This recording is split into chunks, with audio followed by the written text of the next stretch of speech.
වැස්ස කියන්නේ හරි ලස්සන මතකයක්. කොතනින් කොහොම පටන් ගන්නද කියලා මට තේරෙන්නේ නැහැ. හැබැයි උඹයි මමයි ඉස්සෙල්ලම්ම හම්බ වුණේ වැස්සක් දවසක. මතකද?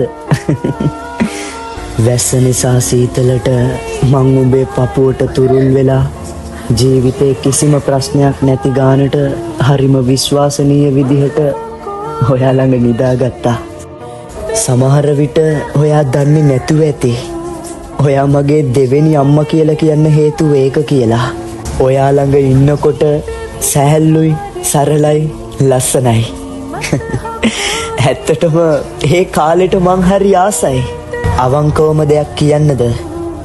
ඇත්තටම මට නැතත් කමක් නෑ කියලා කොච්චරවත් කිව්වට මං හීනකින්වත් හිතුවේ නෑ ඔයා වෙන කාගේ හරි වෙයි කියලා. දුකයි නැත්තේ නෑ සෑහෙන්න දුකයි. මොන වැරද්ද කරත් මං ඔයාට ගොඩක් ආදරෙයි යා.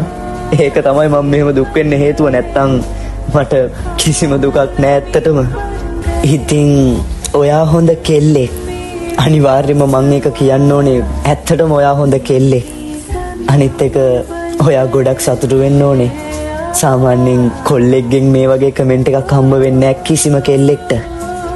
ලස්සනට ජීවත් වෙන්න. දකින්න ආසයි වගේ සාර්ථක ජීවිතේ. ඒ හීනේ ඒ විදිහටම.